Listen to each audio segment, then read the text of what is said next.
첫 번째 주제는 성장기 야구 선수의 어깨 손상 원인과 부상 방지에 대해서 강의 좀 부탁드리겠습니다. 감사합니다. 다들 아시다시피 학생 선수들은 작은 성인이 아닙니다. 저희 의학에서도 소아 환자들은 작은 성인이 아니기 때문에 내과 의사가 보는 게 아니고 소아과 의사가 보는 게 상식이듯이 어린 선수들은 성인과 완전히 다른 특징이 있습니다. 제일 중요한 건 이제 계속 자란다는 것이죠. 자라기 때문에 몸과 기술이 전혀 완성되어 있지 않고 반대로 매해 매달 조금씩 변하는 특징이 있습니다. 따라서 이 어린 선수들의 투구 폼 역시 매해 계속 바뀔 수 있다는 것이 정상적인 어떤 반응입니다. 근데 따라서 유소년 선수들은 매해 변하기 때문에 어떤 특징이 있구나. 올해 잘하는 애가 내년에 못할 수도 있고, 올해 못하는 애가 내년에 잘할 수도 있고, 또한 이런 아주 특징이 있습니다. 고교 투수들의 평균 암슬롯. 고교생들은 좀 더 세게 던지기 위해서 프로 선수들보다 좀 더 오버헤드로 던지는 경향이 있고, 또한 이건 기술적인 문제인데 골반 몸통 분리 능력이 미숙하기 때문에 이게 무슨 말이냐면은 요즘 메이저리그에서 구속 혁명이 일어났잖아요. 160km 던지는 투수들이 막 나오고 타자들 홈런 비거리도 엄청나게 늘어났습니다. 여러 가지 이유가 있겠지만 몸이 좋아지고 있겠지만 그게 이제 얼마 전부터 나온 골반에서 다리에서 나오는 강력한 힘이 분리돼서 충분히 버텼다가 팔로 가는 이 골반 몸통 분리가 이제 기술적으로 어느 정도 확립이 됐기 때문에 엄청난 파워를 내는 것이죠. 근데 유소년들은 아직 이걸 못하기 때문에 팔로 던지고 팔로 많이 하기 때문에 잘 다칠 수 있다라는 개념인 것 같습니다. 암슬롯이라는 얘기가 굉장히 중요한데요. 이게 뭐냐면 여러분들 슬롯 머신이라 해가지고 우리나라는 별로 없는데 이거 동전 넣고 탕 하면은 공이 뿅 나가는 기구 그 아실 겁니다. 그게 슬롯이거든요. 말 그대로 공을 던지는 어떤 각도가 선수들마다 다 정해져 있다는 것이죠. 그 선수가 가장 편한 각도가 무엇인가? 어떤 각도가 더 뛰어나고 그게 아니고 사람마다 어떤 특징이 있다는 것이죠. 이 밑에 영상 보시면은 이 친구는 이제 작년에 내셔널리그 사이 영상 받은 폴 스킨스입니다. 이 친구는 에스트라다라고 이제 샌디에고의 그 구원 투수고요. 폴 스킨스는 키가 크고 떡대가 좀 백인이에요. 힘 좋죠. 거의 서서 던집니다. 3쿼터 중에서도 폴 스킨스는 팔 각도가 낮아요. 이 정도만 던져도 이 친구는 힘이 좋고 아주 젊기 때문에 99마일의 직구를 던지고 사형상까지 받았어요. 옆에 에스트라다는 히스패닉이고 키가 작아요. 히스패닉이니까 근데 몸통도 좋고 유연합니다. 그러니까 보시다시피 몸을 상체를 완전히 틀어서 던지죠. 팔 각도가 요 그림을 보시면 요게 스킨스거든요. 스킨스가 여기 이제 어깨 높이인데 스킨스가 에스트라다보다 높아요. 여기 키니까. 근데 실제로 공을 놓는 위치는 에스트라다가 더 높습니다. 에스트라다 같은 경우는 극단적으로 이렇게 틀어서 오버핸드로 던지는 투수죠. 오버헤드로 던지면은 이제 힘은 좋죠. 포심을 강하게 던질 수 있고 떨어뜨리는 공, 포크볼, 스프리터 같은 거 던지기 좋죠. 위에서 내리꽂으니까. 3쿼터는 옆으로 던지기 때문에 조금 더 편안하게 던질 수 있다는 장점이 있겠습니다. 그러면은 다 오버헤드로 던지면 되지 않나? 마찬가지로 아까 말씀드렸다시피 유소년 선수들은 오버헤드로 던지는 경향이 있어요. 젊은 선수들 특히. 근데 요즘 메이저리그는 또 그렇지도 않은 것 같습니다. 위대한 덩치 큰 선수들, 키 큰 선수들 예전에 랜디 존슨 같은 경우도 거의 옆으로 던졌거든요. 폴 스킨스도 그렇고 크리스 세일도 그렇고 키가 크고 좀 힘이 좋은 선수들은 좀 편안하게 던지는 걸 선호하는 것 같고 좀 더 유연하고 내가 몸통 파워나 이렇게 버티는 게 좋다. 그리고 내가 좀 더 제구력이 자신 있다. 그럼 오버헤드로 던지겠죠. 우리 같은 경우도 사실 정철원 투수 같은 경우 완전 극단적으로 오버헤드로 던지죠. 컨디션 좋을 때는 직구가 무시무시하게 좋습니다. 근데 좀 몸이 안 좋으면은 공이 날리고 엉망진창이 될 수 있습니다. 이 사진 보시면은 이렇게 던지니까 당연히 좀 몸에 부담도 많이 하고 힘들 수 있습니다. 따라서 과연 학생 선수들에게 특정 자세, 암슬롯을 강제로 강요하거나 교정하는 것은 피해야 된다고 생각합니다. 선수들마다 체형이 다르고 몸 길이도 상체가 긴 선수가 있고 하체가 긴 선수가 있고 두꺼운 애들도 있고 유연한 애들도 있고 다 다른데 매해 너는 특정 각도를 따라서 해. 오타니가 이렇게 던지니까 이렇게 이거는 맞지 않다는 것이죠. 선수가 가장 편안하게 오랫동안 안 다치게 던질 수 있는 것이 제일 중요한 것 같습니다. 요 잭 힐러의 폼인데요. 점점점 날이 갈수록 팔이 내려갑니다. 그러니까 많은 경우 이제 메이저리그도 그렇고 김광현 선수도 극단적인 오버헤드 선수였죠. 김광현 선수 오버헤드로 한국 KBO를 제패했지만 나이가 들면서 점점점 내려오죠. 마찬가지로 유소년 선수들도 처음에는 세게 던져야지 구속이 나야지 이제 프로도 갈 수 있고 하니까 오버헤드로 던지는 거는 뭐 이해할 수 있지만 하다가 다칠 것 같고 계속 아프면은 팔 각도 내리는 것도 생각해 봐야 됩니다. 그래서 이 암슬롯은 타고난 어떤 환자의 선수의 체형에 따라서 판단해야 된다. 아이가 너무 센 공만 던지다가 다치는 것보다는 어떤 것이 편안한 것인지 이 암슬롯 공이 뿅 나오는 요 개념을 이해를 하시고 고민을 해봐야 됩니다. 사실 프로 선수들 같은 경우는 어깨 부상이 거의 없죠. 1군 선수들은 이제 너무 많이 던져서 이제 과사형으로 나이가 들어서 다치는 거지. 이 뭐 기술적으로 완성된 선수들은 어깨 부상 별로 없습니다. 근데 유소년 선수들 프로 2군 뭐 이런 선수들은 어깨 부상이 생각보다 많습니다. 왜? 아까 말씀드렸다시피 기술적으로 완성되지 않았는데 팔림으로 던지고 극단적으로 오버헤드로 던지니까 뭐 이렇게 던지니까 어깨 부상 비율이 생각보다 높습니다. 성장의 어깨는 왜 위험할까요? 이 보시면 이런 학생 선수들 되게 많아요. 사실 저는 초등학교 선수들이 막 동계훈련도 가고 막 열심히 하는 거 보면 좀 깝깝합니다. 사실 뭐 부모님들한테 제가 막 얘기도 많이 하는데 성인 선수 한 뭐 고3 대학교만 되면 이제 어느 정도 성장이 완료가 되니까 힘줄이나 인대가 끊어지는데 이 어린애들은 뼈의 이 성장판이 부러집니다. 성장판이 부러지면 어떤 일이 벌어질까요? 뭐 아주 뭐 심각한 후유증이 생길 수 있죠. 성장판이 부러지고 밑에 이제 부종이 생기고 하면 잘 안 낫습니다. 오래 쉬어야 됩니다. 요 중학교 1학년 선수였는데 이렇게 왔어요. 이 성장판 벌어졌잖아요. 검은 거 보이시죠? 얘는 되게 아파서 팔도 못 던지고 송구, 투구 다 못하는 애였습니다. 2달 쉬었더니 다행히 많이 좋아졌어요.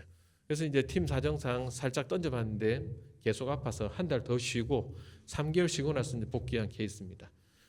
그러면은 과연 이 투수들은 어떤 특징이 있을까? 허리가 아픈 애들이 팔꿈치가 아프고 다리가 아픈 애들이 팔꿈치가 아플 수 있습니다. 왜냐하면 투구라는 게 그냥 던지는 게 아니에요. 앞으로 계속 이제 뭐 뒤에서 나오겠지만 이제 와인드업 결국 다리 힘과 골반 힘으로 던지는 거거든요.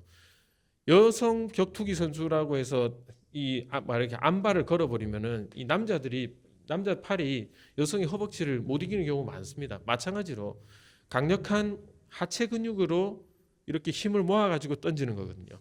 투구란 이 전문가님들 계신데 제가 이런 말하면 그렇지만 공이 던지는 거는 활 쏘는 거랑 똑같아요. 활을 쏠 때 이렇게 활시 위에 힘을 딱 모았다가 빵 쏘면은 활이 강하게 날아가지 않습니까? 여기 보시면은 와인드업 했다가 이제 얼리 코킹이라죠. 이 몸을 뒤로 골반을 뒤로 돌렸다가 노무 히데오 옛날에 던졌듯이 골반을 뒤로 이렇게 모았다가 나오면서 여기서 한번 힘을 모아 견갑골에 모아서 빵 던져야지. 이걸 이렇게 그냥 던지는 투수는 이제는 없죠.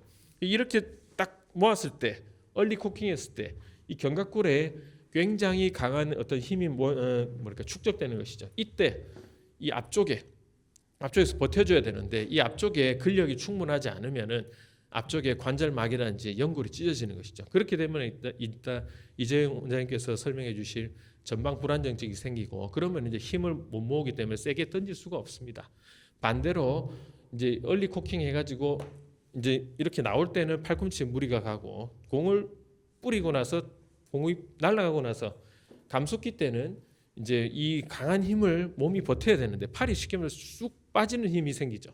이때 뒤쪽에 있는 회전근개가 버텨줘야 되는데 회전근개의 근력이 부족하거나 아니면 너무 많이 던져서 회전근개가 피곤하면은 회전근개 손상이 올 수 있고 그걸로 끝나지 않고 팔이 진짜로 뽑히는 어떤 힘을 받으면 연골이 찢어지거나 이두박근이 빠지는 이제 슬랩이라고 하죠. 그런 어떤 치명적인 문제가 생깁니다. 슬랩이 생기면 이제 선수들은 팔을 들 수가 없게 되는 일이 발생하는 것이죠. 따라서 이 어린 선수들에게 제일 흔한 건 리틀리거 숄더, 아까 성장판 부러진 거, 이거 정말 흔합니다. 초등학교 6학년, 중학교 1학년부터 시작해가지고 중학생들 한 중2까지 흔합니다. 이거 사실 막을 수 있는 거거든요.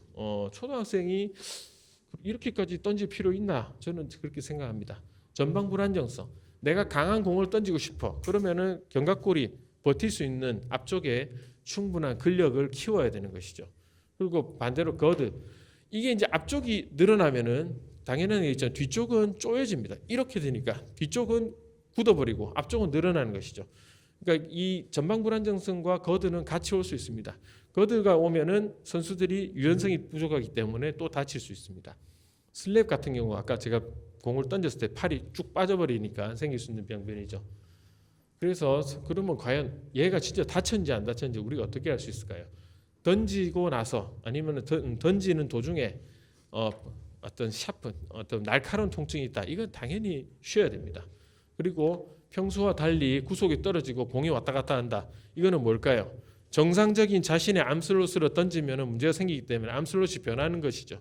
변하든지 아니면은 팔로 못 던지고 이상하게 날개뼈로 던진다든지 이상한 기존의 투구 메커니즘이 망가지기 때문에 컨트롤이 무너지고 밤에도 아프다. 이건 상당히 심한 통증이라는 뜻입니다. 또한 견갑골 이상 동작 아까 말씀드렸지만은 정상적인 반응으로 그냥 부드럽게 이렇게 던져야 되는데 특정 자세 아까 견갑골이라든지 이상한 동작을 갖다가 하기 시작하면은 근육 밸런스가 무너지기 때문에 견갑골 이상 동작이 발생하고 어깨 가동 범위가 무너지고 다리가 안 좋든지 이런 건 이제 다 이제 우리가 이제 평가할 수 있는 것이죠. 따라서 그 앞에 저희가 그 책자를 드렸는데 날카로운 통증, 팔에 힘이 빠지는 느낌. 선수가 팔을 들지를 못해요. 어떤 애들은 던질 때 거인이 내 팔 뒤로 뽑아버리는 것 같아요라고 얘기합니다. 누가 이렇게 던질 때 팔이 빠질 것 같아요. 이런 얘기. 이 데드암 사인이고 그리고 어떤 소리가 난다. 이러면 즉시 중단해야 될 것이고 일주일 이상 만졌을 때 계속 아파요. 불편해요. 구속이 떨어져요. 이러면은 마찬가지로 진료를 봐야 되고 그렇게 심하진 않은데 1개월 이상 계속 아프고 학생 선수들은 보통 회복이 빠른데 아무리 쉬어도 뭔가 불편해요. 그래도 한번 체크를 해봐야 될 것 같습니다. 요거는 이제 유소년 선수들의 특징인데 이거 이제 미국에서부터 얘기 나온 건데 8개월 이상은 던지지 말자. 1년에 4개월 이상 쉬자.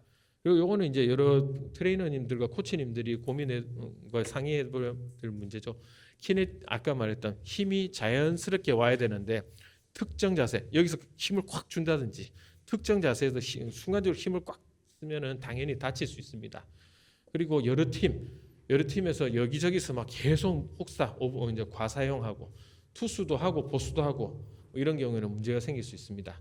그래서 미국에서는 20년 전부터 사실 이런 피치 스마트를 해가지고 투구수 제한했어요. 미국이라고 뭐 우리랑 달랐겠어요. 2000년대 초반에는 코치진과 스포츠 의학자들의 격렬한 논쟁이 있었습니다. 코치들은 야 우리는 선출이야 너네는 아무것도 모르는 놈들이잖아 해가지고 되게 막 사이가 안 좋았어요. 근데 결국에는 계속해서 조금씩 바뀌어가지고 이제 가이드라인이 나왔고 이건 상식이 됐어요. 일본도 조금씩 바뀌고 한국도 이제 서서히 바뀌고 있습니다. 뭐 미국처럼 완전히 뭐 강력하게는 안 하지만 우리도 잘 아시겠지만 의무 휴식일 해가지고 이런 게 나오기 시작했습니다. 그러면 이런 걸 갖다 어떻게 하면은 우리가 학생 선수들이 예방할 수 있을까요? 뭐 다 저보다 더 잘 아시겠지만 슬리퍼 스트레칭 아까 뒤쪽이 굳으면은 내외전이 안 되기 때문에 내외전 푸는 건 늘 해야 되고 크로스바디 스트레칭 뒤쪽 관절망을 늘어내는 거 우리가 강화는 오래 걸리지만 스트레칭은 평소에도 할 수 있죠. 그리고 강한 힘을 내기 위해서 선수들은 항상 어린 선수들 특히 몸팔을 뒤로 세게 제끼려는 경향이 있는데 이걸 유연하게 만들기 위해서 흉추의 회전도 평소에 풀어야 될 것 같습니다. 또한 이거는 뭐 다들 하고 계시는 거겠지만 동적 가동성 훈련 이제 어깨 오는 동 점점 이렇게 점진적으로 크게 해서 스트레칭 하는 것이고 레그 스윙 한 발로 서서 이렇게 하는 거 아까 말씀드렸지만 결국 하체 힘으로 던지는 거거든요. 하체 힘으로 던져야 되는데 하체가 부실하면 제대로 던질 수가 없어요. 팔로만 던져야 됩니다. 그러면 다치죠. 그리고 미니밴드 측면 보행 이거는 이제 하체에서 제일 중요한 서 있는 근육 중둔근 강화하는데 특효입니다. 그리고 이제 마지막으로 이제 견갑골 안정화 결국에는 이제 우리 어깨에서 제일 크고 강력한 이 동영상이 안 되네. 강력한 뼈와 그 근육 덩어리가 견갑골과 견갑골 주위 근육이지 않습니까? 그래서 전거근과 중하부 승모근 강화가 중요합니다. 우리가 항상 상부 승모근은 늘 쓰고 있거든요. 근데 그에 비해서 전거근과 중하부 승모근은 약하기 때문에 이렇게 여러 가지 팔 각도로 중하부 승모근 강화하고 제가 제일 중요하게 생각하는 회전근개 이거 안 하는 선수 없죠. 야구 선수가 회전근개 밴드 이거 안 하면은 야구하면 안 됩니다. 제일 중요한 운동이죠. 그리고 뒤에서 나올 우리 이제 정윤 선생님하고 이제 김상현 선생님이 얘기해 주실 코어 및 하지 운동 뭐 이거는 이제 여러 가지 방법이 있을 수 있겠습니다. 스쿼트, 런지 이는 기본이고 결국에는 고관절 회전 능력으로 공을 던지는 것이기 때문에 고관절 가동성 훈련도 필요할 것 같습니다. 학생 선수들은 엑스레이만 찍어도 성장판을 볼 수 있기 때문에 상당히 많은 도움을 얻을 수 있습니다. 신체 검사, 필요하면 MRI도 찍을 수 있고요. 만약에 학생이 아프다 그러면은 일단 쉬게 만들고 코치님들과 트레이너님과 많은 어떤 커뮤니케이션이 필요할 것 같습니다. 치료를 잘 하고 나서 재활하고 ITP 하고 하는 어떤 뭐랄까 좀 더 통증에 대해서 민감하게 받아들여야 될 것 같습니다. 오늘의 핵심 메시지는 아플 때는 무시하지 말고 그리고 너무 많이 던지지 말고 예방 잘하자라고 말씀드리고 싶습니다. 감사합니다.